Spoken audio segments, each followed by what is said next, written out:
अच्छा, जब सेशन खत्म हुआ है तो हम क्या कर रहे थे? टास्क वन को डिस्कस कर चुके थे ना? हेलो।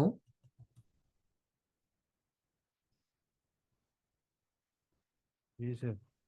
ओके। अब हम टास्क टू पे आ जाते हैं। टास्क टू बेसिकली इस हवाले से है कि हमें एक सिस्टम गिवन है, ठीक है, मैनुअल में। और वो सिस्टम वही है जो टास्क वन में था। Y of N is equal to X of N plus X of N minus one. Lab number two का टास्क नंबर टू है, ठीक है। तुम्हारे पास लैब एक्सपेरिमेंट से कोड मौजूद है, ठीक है, जिसमें हमने क्या करना था? सिस्टम की टाइम वेरिएंस चेक करनी थी। तो उसी कोड में हम जस्ट नम और डेन को चेंज करेंगे, जो सिस्टम को डिस्क्राइब करने वाले कोफिशिएंट्स हैं। और उसके नतीजे में हमारा जो है वो टास्क परफॉर्म हो जाएगा, ठीक है।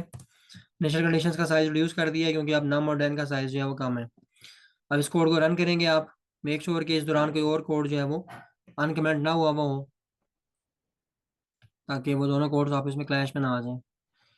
तो ये इस कोड को मैंने कर दिया कमेंट।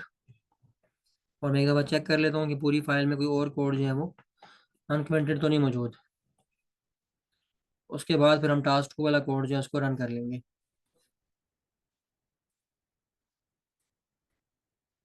अच्छा जी, और कोई कोड नहीं है एक्टिव अभी? तो हम टास्क टू का जो कोड है, जो कि बेसिकली किस हवाले से है? Check the time invariance of a given system, ठीक है। गिवन सिस्टम की टाइम इनवेरियंस चेक करनी है आपने। तो अभी हमने जो लैब में कोड स्टडी किया है सिस्टम की टाइम इनवेरियंस चेक करने के लिए, उसी के अंदर एज अ सिस्टम हमने अपने टास्क वाला सिस्टम पास कर दिया है। और इस कोड को रन करेंगे तो आप ये देखें, आपके पास जो आउटपुट आ रही है वो दोनों आउटपुट्स का जो डिफरेंस है ओरिजिनल आउटपुट का और डिलेड आउटपुट का, वो जीरो है। इसका मतलब क्या है कि ये सिस्टम भी टाइम इनवेरिएंट है, ठीक है जी। आपने इनपुट को डिले किया तो आउटपुट जो है वो क्या प्रोड्यूस हुई है डिलेड इनपुट के लिए? सेम आउटपुट जो कि ओरिजिनल सिग्नल के लिए थी, लेकिन जस्ट वो भी डिले हो गई है by same number of samples. तो ये आपका टास्क टू परफॉर्म हो गया। इसका रिजल्ट आपने सेव कर लिया। और उसके बाद हम आ जाएंगे टास्क थ्री पे, जो कि बेसिकली गिवन सिस्टम का स्टेप रिस्पॉन्स कैलकुलेट करने के लिए है, ठीक है। और अब हमें देखना होगा कि स्टेप रिस्पॉन्स कैलकुलेट कैसे होता है, उसके लिए कोई कमांड है डायरेक्टली या नहीं है, ठीक है।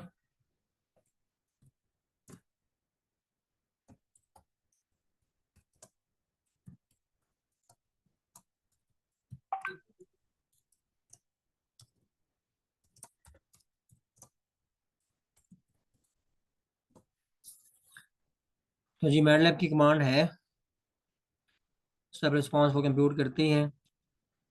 और उसको हम यूज़ करेंगे, ठीक है।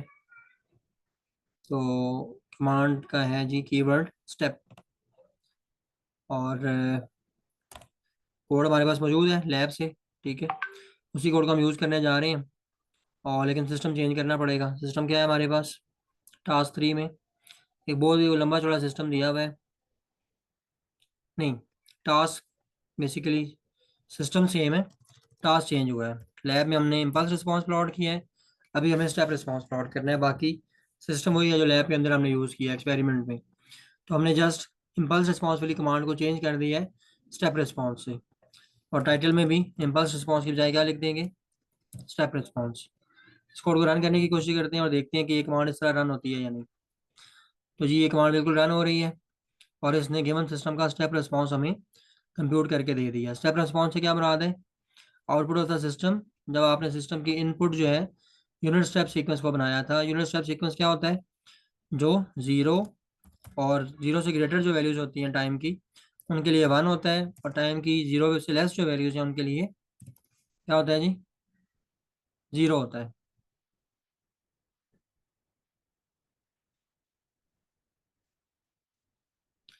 अच्छा जी, ये भी हमारे पास टास्क हो गया, टास्क थ्री भी। इसका रिजल्ट भी हमने सेव कर लिया। इसके कोड को कर देते हैं कमेंट। और नेक्स्ट हम आ जाते हैं जी टास्क फोर पे, जो कि सिस्टम की स्टेबिलिटी एनालिसिस करने के लिए एक टास्क है। और उसमें हम ये करेंगे कि हमें जो लैब टास्क में सिस्टम गिवन है उसको देख लेते हैं। और बेसिकली स्टेबिलिटी एनालिसिस हमने इस तरह से करना है कि हमें जो लैब में सिस्टम गिवन था उसी को चेक करना है हमने कि वो स्टेबल है या नहीं है। ठीक है, तो एक ऐसा कोड लिखना है जो कि हमें आउटपुट पे बता दे कि ये सिस्टम स्टेबल है या नहीं है। तो हम वही नम और डैन वेक्टर्स यहाँ कॉपी करके ले आते हैं। ठीक है, जो कि हमने ओरिजिनल टास्क 1 में यूज़ किए थे, और उन्हीं को हम फिर पास कर देंगे इस कोड को। ठीक है जी, समझ में आ रही है ना बात?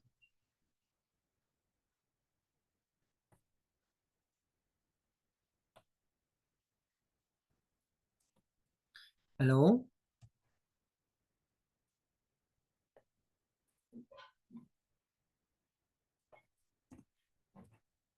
Yes sir.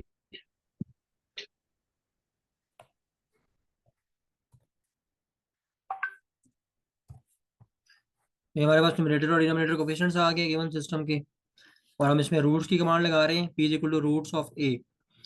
यानी कि हम क्या करने जा रहे हैं, जो डिनोमिनेटर है उसके रूट्स फाइंड आउट करेंगे, और उसके बाद जो रूट्स की वैल्यू है उनके हवाले से चेक करेंगे कि क्या वो रूट्स की वैल्यू लेस देन 1 आ रही है। यानी कि जो जी प्लेन के ऊपर हम करते हैं ना कि यूनिट सर्कल के अंदर जो रूट्स की लोकेशन बनती है, अगर तो वो सिस्टम स्टेबल होता है, और जिस केस में रूट्स की location outside the unit circle बनती है वन स्टेबल होता है। तो इस हवाले से हमने वो चेक परफॉर्म किया हुआ है, इफ एल्स स्टेटमेंट लगाई हुई है कि अगर absolute value of the pole less than 1 है तो उसका मतलब क्या है कि वो पोल यूनिट सर्कल के अंदर एग्जिस्ट कर रहा है, और अदरवाइज जो है वो आउटसाइड है तो वो अनस्टेबल होगा।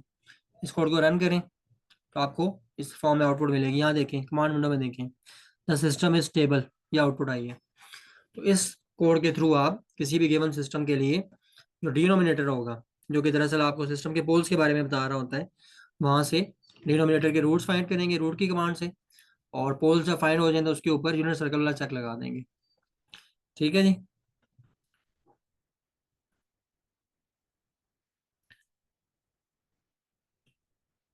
मजीद आप क्या कर सकते हैं, जी प्लेन के ऊपर इसको प्लॉट कर सकते हैं। जी प्लेन के ऊपर जो आपके पास पोल्स आए हैं उनको आप प्लॉट कर सकते हैं। मेरे ख्याल से जी प्लेन में आपको नोमिनेटर और डिनोमिनेटर पास करना पड़ता है, तो इसी कोड के अंदर ऐड कर लें जी प्लेन वाली कमांड। तो आप देखें इस सिस्टम के दोनों पोल्स कहाँ पे आ रहे हैं, यूनिट सर्कल के अंदर आ रहे हैं, बाहर आ रहे हैं।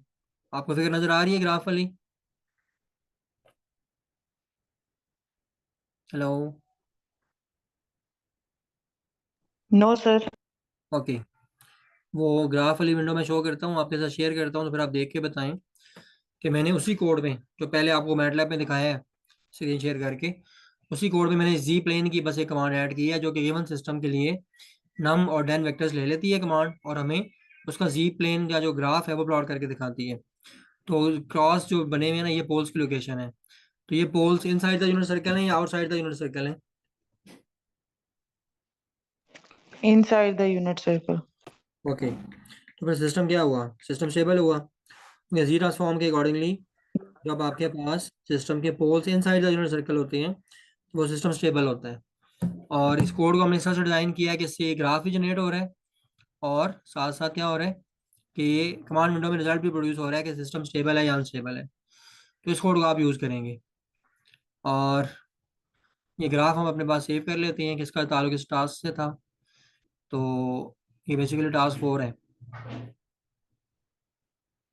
इसको आप टास्क 4 के रिजल्ट में लगा दीजिएगा।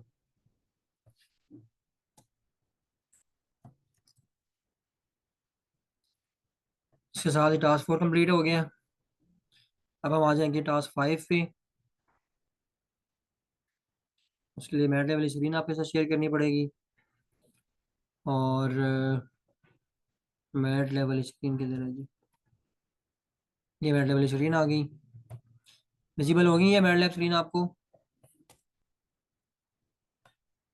जी सर।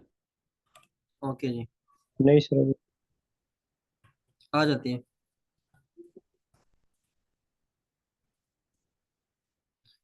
अच्छा जी, अब टास्क 5 को देखते हैं। टास्क 5 में हमने क्या करना है, गिवन सिस्टम के लिए इम्पल्स रिस्पॉन्स कंप्यूट करना है। इम्पल्स रिस्पॉन्स के लिए जो सिस्टम गिवन था, जस्ट मैंने क्या किया, हमने आज लैब का जो टास्क था जो लैब के अंदर एक्सपेरिमेंट के अंदर हमने कोड चलाए उसमें भी इम्पल्स रिस्पॉन्स की कंप्यूटेशन का कोड था। उसी कोड को मैंने वो सिस्टम पास कर दिया जो मुझे टास्क में गिवन था, और कोई चेंज नहीं की। ठीक है जी। तो उसको रन करेंगे तो आपको उसी तरह से इम्पल्स रिस्पॉन्स का ग्राफ मिल जाएगा, प्लॉट मिल जाएगा। और ये आपका लैब टास्क नंबर 5 था। और इसके रिजल्ट को सेव करने के बाद हम स्टार्ट करने वाले हैं लैब 3। ठीक है जी। ये सारे रिजल्ट आपके पास आ जाएंगे और आप इनको एटलीस्ट इतना करेंगे तरतीब से लगा के लैब रिपोर्ट बना लेंगे। ठीक है जी। ये हमारी लैब 2 खत्म होगी। अब हमें चाहिए एक नई फाइल जिसमें हम DSP लैब 03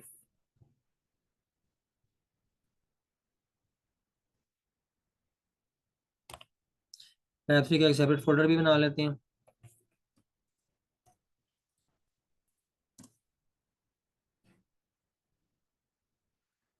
ये हमारे पास कोड फाइल आ गई। ठीक है जी। मैनुअल के अकॉर्डिंगली देखते हैं लैब 3 में क्या है। लैब 3 में बेसिकली लैब 3 का टास्क है, आपने मैनुअल अपने पास ओपन किया हुआ होगा। लैब 3 ओपन कर लें। बेसिकली ये है फ्रिक्वेंसी रिस्पांस या फ्रिक्वेंसी डोमेन एनालिसिस के ऊपर ये लैब है। Frequency domain analysis of LTI systems.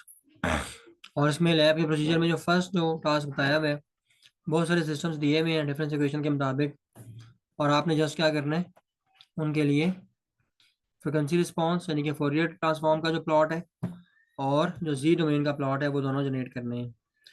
तो उस कोड को मैं यहाँ कॉपी कर रहा हूँ। ये देखिएगा, वाई ऑफ एन यानी कि डिफरेंस इक्वेशन हमें गिवन है, उसको मैंने कमेंट में लिख दिया है। और वो क्या है, Y of N is equal to 0.08 into X of N plus 0.34 into X of N -1 plus 0.34 into X of N -2 plus 0.34 into X of N -3। ये डिफरेंस इक्वेशन है। इसके अगेंस्ट मैंने क्या किया है, इसके अगेंस्ट मैंने जो बी मैट्रिक्स बनता है ना, यानी कि एक्स टर्म्स के जो कोफिशिएंट्स का मैट्रिक्स बनता है वो बना लिया है। बी क्या है, 0.08, 0.34, 0.34, 0.34 एंड 0.08, सारी एक्स टर्म्स के कोफिशिएंट्स लिख लिए हैं। और एक्स टर्म्स के कोफिशिएंट्स रिक्वायर्ड होंगे फ्रीक्वेंसी रिस्पांस को कंप्यूट करने के लिए। फ्लेक्स जी वो कमांड है जो कि हमें गिवन सिस्टम के लिए फोरियर डोमेन का जो प्लॉट है ना वो जनरेट करके दिखाएगी, मैग्नीट्यूड प्लॉट सिर्फ। और सेकंड जो आप देखेंगे विंडो में क्या प्लॉट हो रहा है, जी डोमेन वाला जो ग्राफ होता है यूनिट सर्कल वाला वो प्लॉट हो रहा है। ठीक है जी।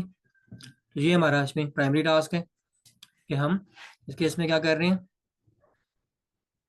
फ्रीक्वेंसी डोमेन प्लॉट जो है यानी कि फोरियर डोमेन का प्लॉट और जी डोमेन का प्लॉट जनरेट कर रहे हैं। ठीक है जी। अगर मैं इसी कोड को थोड़ा मॉडिफाई कर लूँ कि मुझे सब प्लॉट में नहीं चाहिए ये कमांड, बल्कि फॉर एग्जांपल मैं कहता हूँ कि मुझे ये अलग अलग दोनों ग्राफ्स चाहिए अगर, तो फ्रेक्स जी का जो ग्राफ मैं जनरेट करूंगा वो कैसा होगा मैं उसको देखना चाहता हूँ। हाँ, ये एक्चुअल ग्राफ है जी, आप भी इसको अलग अलग जनरेट करें क्योंकि इसमें मैग्नीट्यूड और फेज दोनों के ग्राफ्स आने चाहिए। जैसे हम थ्योरी की क्लास में नहीं बात कर रहे थे कि सिस्टम रिस्पांस के 2 पार्ट्स होते हैं, magnitude part and phase part, तो इसमें ये दोनों आने चाहिए। तो इसी तरह आप इसको जनरेट कीजिएगा। ठीक है। सिस्टम ऊपर डिफाइन कर लें और फिर कमांड विंडो में जाके बेशक ये कमांड दे दें कि जी कि मुझे फ्लेक्स जी वाला ग्राफ चाहिए।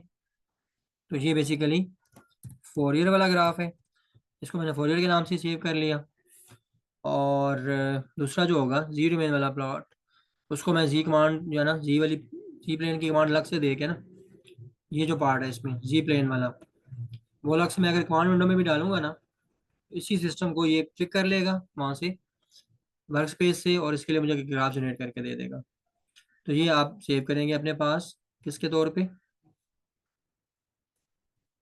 ये बेसिकली जी डोमेन का प्लॉट है, तो उसको आप कहते हैं जी प्लेन आउटपुट। ठीक है। और ये इस लैब का सेकेंड इंपॉर्टेंट रिजल्ट है। ठीक हो गया जी, समझ में आ रही है बात। हेलो।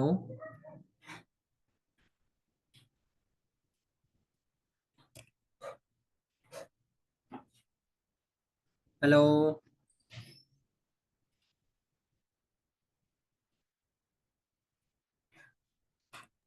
जी सर।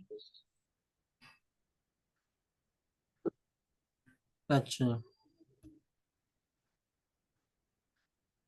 उसके बाद नेक्स्ट ये होगा कि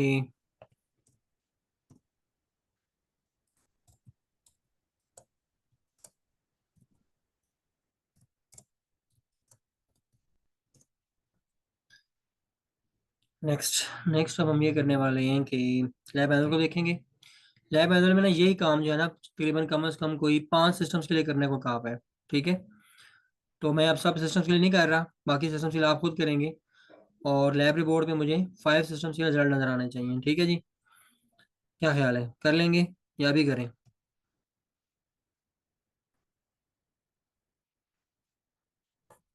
कोशिश करेंगे सर। जी, कोशिश कर लेंगे। अच्छा, टाइम शिफ्टिंग, फ्रिक्वेंसी शिफ्टिंग।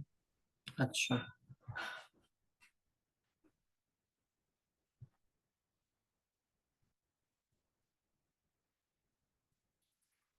कोशिश वाली बात आपने इस तरह की है ना कि आपने शायद 2 दिन से अफ्तारी नहीं की और बस पानी पी के नहीं, रोजा रखा कोशिश है। करेंगे सर। इस तरह की आवाज आई मुझे। सर असल में आज की ड्यूटी है, सब रात दिन एक होगा। हाँ यार, जंग छिड़ी हुई है, मुझे पता है बॉर्डर पे सर होते हैं वक्त आपको सारे। वक्त के हालात टाइट है सर आजकल। अच्छा अच्छा अच्छा। अच्छा जी, बी पार्ट मैं खुद ही करा रहा हूँ जी। फिर देखें, बी पार्ट में क्या हो रहा है, एक डिफरेंस इक्वेशन के बने Y of N minus 1.11 into Y of N minus one and so on. बहुत बड़ी डिफरेंस इक्वेशन है, मैं सारी नहीं पढ़ रहा। बी में क्या हो रहा है, आपके पास एक्स टर्म्स के कोफिशिएंट आ गए हैं, ए वेक्टर में वाई टर्म्स के कोफिशिएंट्स आ गए हैं, और आपने उनको पास कर दिया है फ्रेक्स जी और जी प्लेन की कमांड को, बी और ए दोनों को। ठीक है, तो मेरे ख्याल से इन दोनों को अलग अलग जनरेट होना चाहिए, सब प्लॉट वाले काम को छोड़ दें, क्योंकि उसमें जो फ्रेक्स जी वाला ग्राफ है ना उसके दोनों पोर्शंस नहीं आते, मैग्नीट्यूड और फ्रिक्वेंसी दोनों अलग अलग नहीं आ रहे होते। तो ट्राई करते हैं कि ये दोनों अलग अलग जनरेट हो जाएं। ठीक है, कोड को थोड़ा चेंज कर लेते हैं। सॉरी, अभी से ज़्यादा सारे रिजल्ट जनरेट हो गए हैं, क्योंकि हमने ये पार्ट वाले कोड को कमेंट नहीं किया था। ये पार्ट वाले कोड को करते हैं कमेंट, और जस्ट अगर बी पार्ट वाला कोड चलाएंगे तो आपके पास 2 रिजल्ट्स आएंगे, एक जी प्लेन का और एक फ्रिक्वेंसी प्लेन का। और फ्रिक्वेंसी प्लेन वाले ग्राफ में 2 चीज़ें होंगी, एक बेसिकली आपके पास मैग्नीट्यूड का प्लॉट होगा और दूसरा जो है वो फेज का प्लॉट होगा। और इसमें अब हम इस तरह आगे बढ़ेंगे कि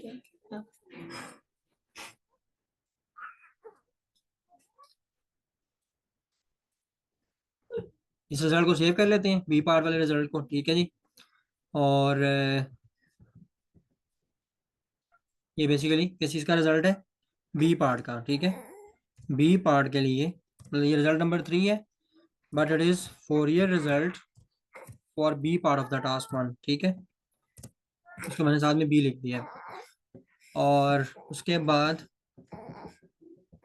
आपके पास जो रिजल्ट्स हैं उनकी नंबरिंग सही होनी चाहिए, क्योंकि फिर आप मैनुअल में ना इतनी तकलीफ तो करेंगे नहीं कि इसकी नंबरिंग खुद कर लें। तो मैं रिजल्ट नंबर भी साथ में इंसर्ट कर रहा हूँ। फोरियर का जो पहला रिजल्ट है ना वो 1 के नाम से है, फिर 2 में उसी का फर्स्ट सिस्टम का जी प्लेन है, फिर अब थर्ड सिस्टम का जो मैंने फोरियर प्लॉट है उसको नंबर 3 दे दिया है। और अब सेकंड सिस्टम का जो मेरे पास जी प्लॉट वाला ग्राफ है उसको मैं किससे सेव कर रहा हूँ,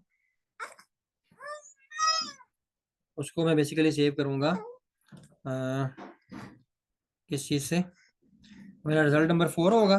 ठीक है, और बेसिकली वो ग्राफ है जी प्लेन का, तो जी प्लेन फॉर बी पार्ट उसको मैंने साथ में बी भी नेम असाइन कर दिया है। तो इस तरह से हमारे पास ये रिजल्ट जो है वो सेव हो गए हैं। अच्छा, अब यही टास्क हमने आगे 3 और सिस्टम जो उनके लिए परफॉर्म करना है, तो उनका कोड भी हम साथ साथ कॉपी करके इधर पेस्ट करते जाएंगे और हमारे पास रिजल्ट्स आते जाएंगे। ठीक है जी, तो जो अभी हमने कोड यूज़ किया है ना उसको सारे को कमेंट कर देते हैं, और फिर सी डी और ई पार्ट्स वाले जो सिस्टम है उनके लिए हम ये रिस्पॉन्सेज जनरेट कर लेते हैं। अच्छा, यहाँ तक क्लियर है जी सबको? हेलो? जी सर। अच्छा जी, उसके बाद नेक्स्ट कोड हम कॉपी करके लाते हैं मैनुअल से, बी पार्ट वाले कोड को कर देते हैं कमेंट, और नेक्स्ट पार्ट का जो कोड है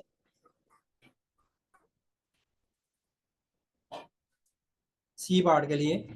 उसमें हमें डिफरेंस इक्वेशन गिवन है Y of N is equal to -0.21 into X of N -0.17 into X of N -1 and so on. और इसी तरह से इस डिफरेंस इक्वेशन के जो कोफिशिएंट्स हैं एक्स टर्म्स के और वाई टर्म्स के, उनको हम यूज़ करेंगे। एक्स टर्म में तो जस्ट वन आ रहा है, तो सॉरी वाई टर्म में, क्योंकि वाई ऑफ एन की एक ही टर्म है इस डिफरेंस इक्वेशन में, तो इसलिए उसको बनाएं या ना बनाएं, उसी जगह जस्ट वन ही पास कर दें फ्लेक्स जी और जी प्लेन की कमांड में, तो वो भी पॉसिबल है, तो उससे भी रिस्पॉन्सेज जनरेट हो जाते हैं। ठीक है जी। तो मैं इस कोड को कॉपी करके अभी रन करता हूँ मैटलैब पे। ये जी हमारे पास ये कोड कॉपी हो गया सी पार्ट का, और इसको ले आते हैं मैटलैब में कमांड फाइल में। ठीक है जी।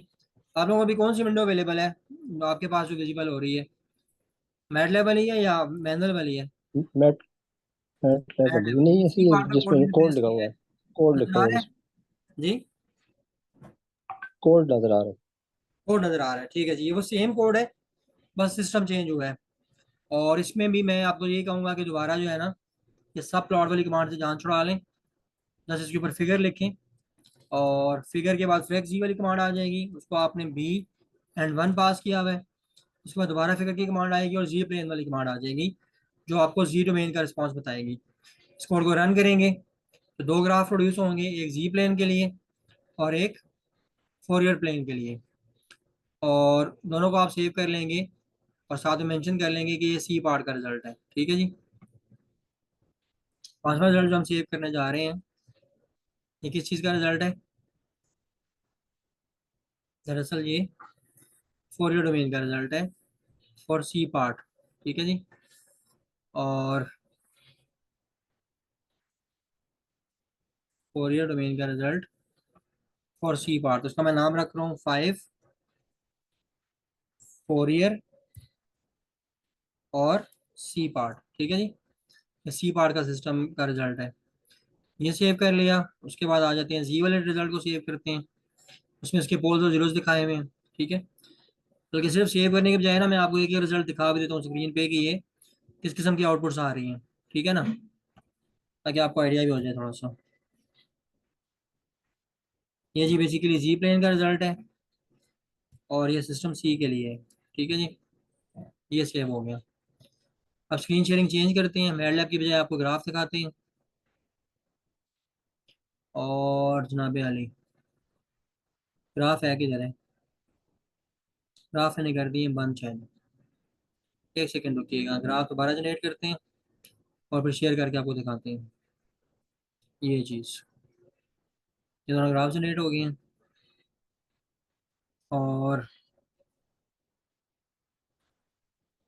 अच्छा जी, शेयरिंग वाले ऑप्शन में हम चले गए, और इसमें जो फर्स्ट ग्राफ आप देख रहे हैं ना, ये भी शेयरिंग पे आ रहा है। इसके अंदर दो विंडोज आपको नजर आएंगी, जरा गौर कीजिएगा और बताइएगा कि ग्राफ आपको विजिबल हो गया या नहीं।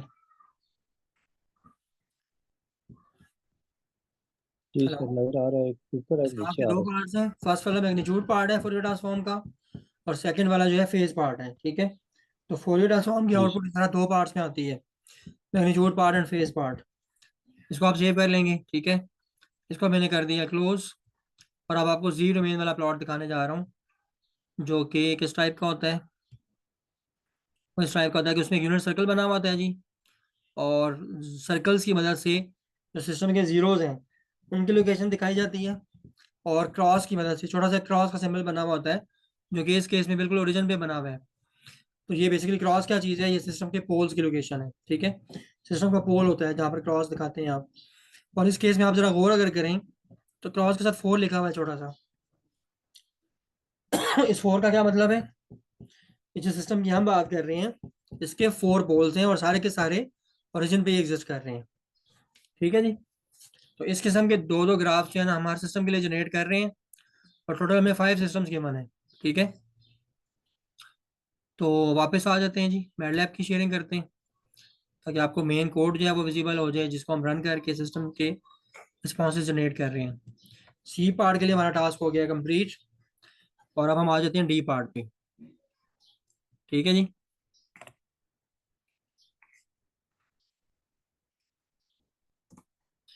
मैनुअल से डी पार्ट का कोड देख लेते हैं। उसमें भी हमें इस तरह से एक लंबी चौड़ी डिफरेंस इक्वेशन गिवन है, और वो डिफरेंस इक्वेशन भी साथ ही कॉपी होके आ जाएगी मैटलैब में, ताकि कोड के ऊपर वो कमेंट का हिस्सा बन के हमें नजर आती रहेगी कि ये वो रेफरेंस इक्वेशन थी जिसको हमने इम्प्लीमेंट किया, और इसका फोरियर रिजल्ट और कौन सा रिजल्ट था साहब जी, जी ट्रांसफॉर्म का रिजल्ट देखा था। तो ये आपके पास डिफरेंस इक्वेशन है जो अब आपको कोड वाली स्क्रीन में नजर आना शुरू होगी डी पार्ट के लिए, and it is Y of N minus 1.11 Y of N minus 1 plus 0.57 Y of N minus 2 and so on. Same इसमें भी आपने वही काम करना है, फ्रैक जी और जी प्लेन, ये दोनों कमांड जो हैं इनको फिगर की कमांड के अंदर लिख के तो दो आउटपुट्स की फॉर्म इनको जनरेट कर लेना है, ठीक है जी। और हमारी जिस तरह अभी प्रीवियस सेशन हो रही थी उसी तरह से इन रिजल्ट्स को भी आप सेव कर लेंगे और इंटरप्रेट करेंगे कि एक आपके पास फोरियर डोमेन का रिजल्ट है और एक जो है वो जी डोमेन का रिजल्ट है, ठीक है जी।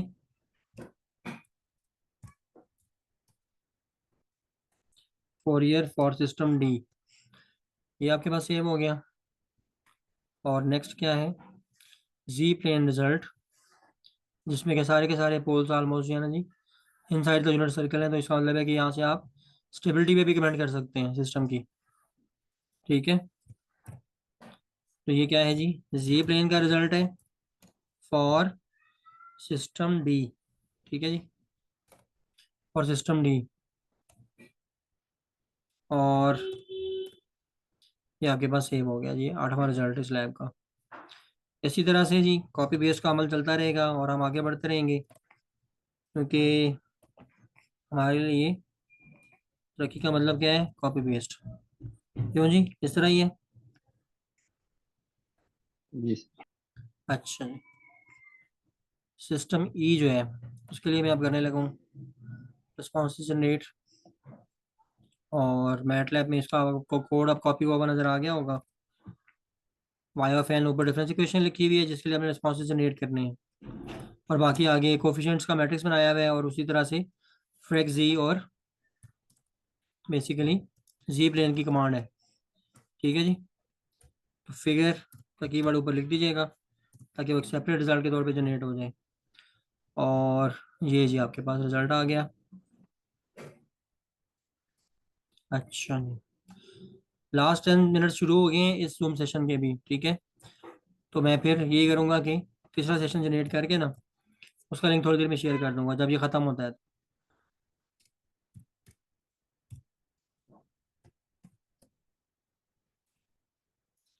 कोरियर का रिजल्ट सेव हो गया, और उसके बाद मेरे पास जी का रिजल्ट सेव हो गया।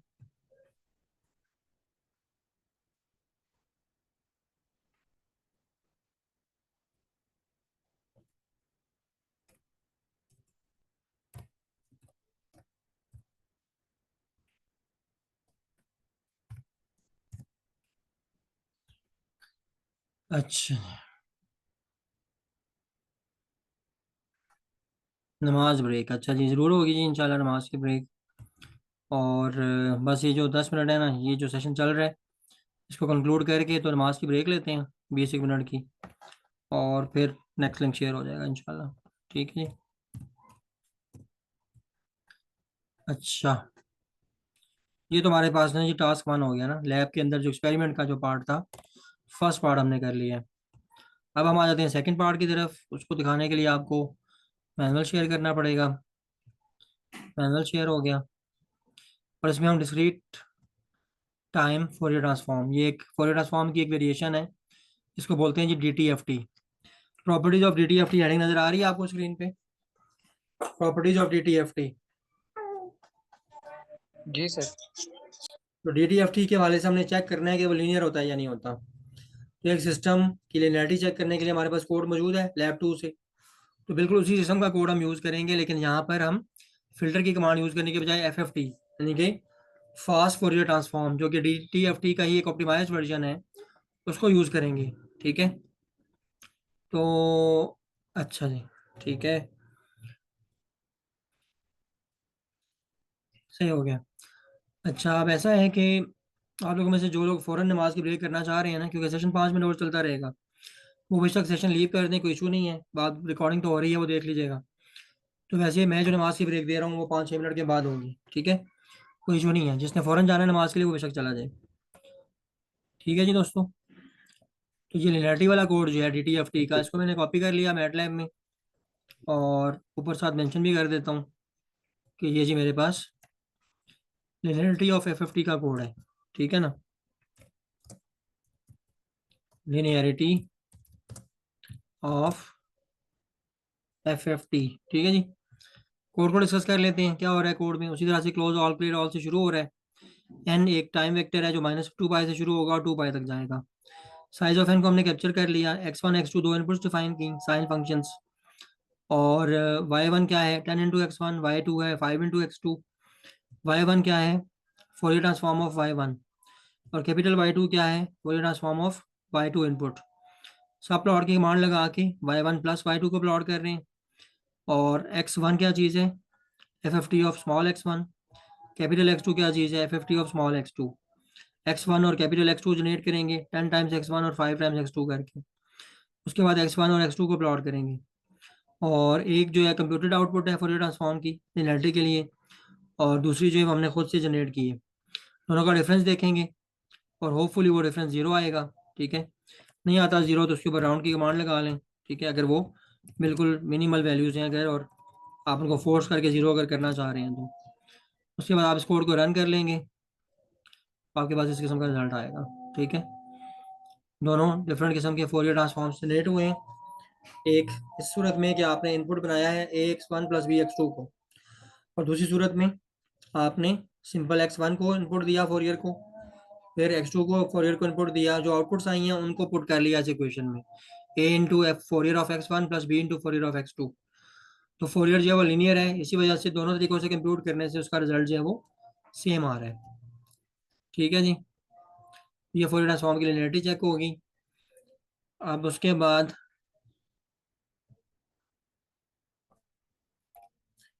रिजल्ट 11 है, FFT लिनियरिटी। ठीक है ना, इसको हमने कर दिया क्लोज।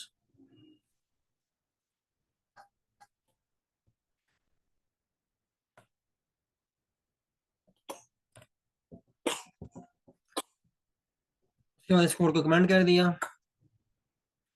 नेक्स्ट हमारे पास कोड है टाइम शिफ्टिंग का। ये एक फोरियर ट्रांसफॉर्म प्रॉपर्टी है कि अगर आप x ऑफ n माइनस के का फोरियर ट्रांसफॉर्म लेते हैं, यानी कि k जो है वो x ऑफ n का डिले है।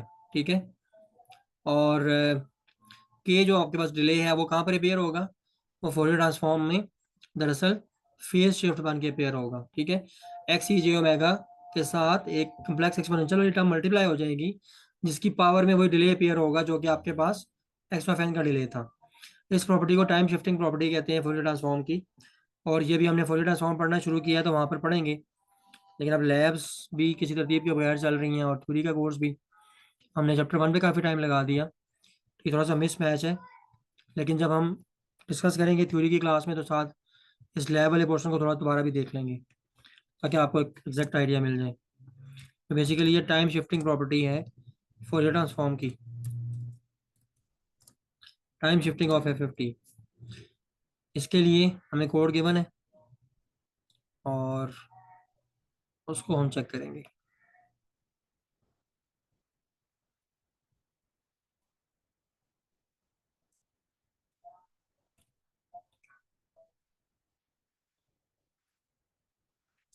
टाइम शिफ्टिंग कोड में क्या हो रहा है जी, उस तरह से हमने एक रैंडम नंबर जनरेटर का फंक्शन होता है रैंड, RAND, ये रैंडम नंबर जनरेट करता है।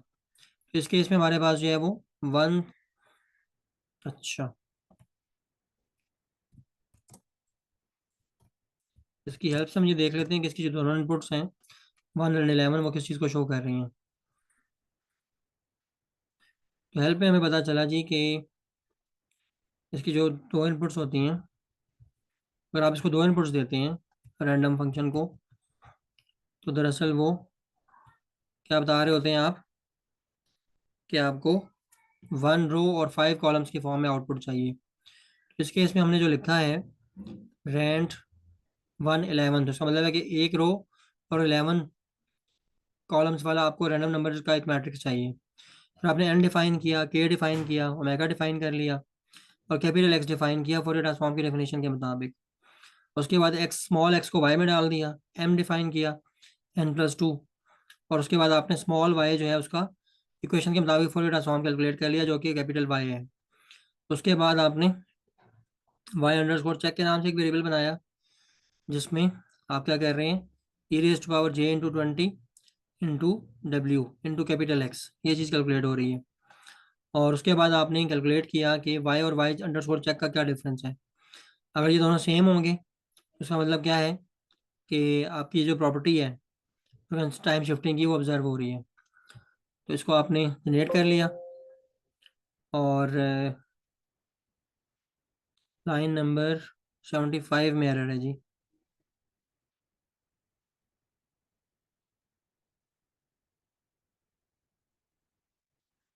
अच्छा, एबीएस वाली ब्रैकेट भी लगी हुई है और दूसरी ब्रैकेट भी है, तो ब्रैकेट का एरर है।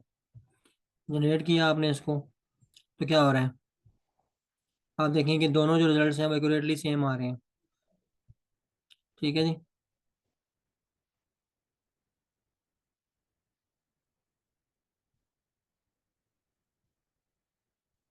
तो ये रिजल्ट किस चीज़ का था, time shift in FFT.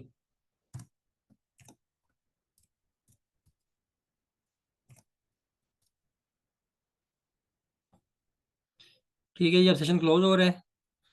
20 minute की ब्रेक लेके 1:40 पे नेक्स्ट सेशन इंशाल्लाह शेयर करूंगा उसका लिंक। ठीक है जी, थैंक यू। तब तक के लिए अल्लाह हाफिज़।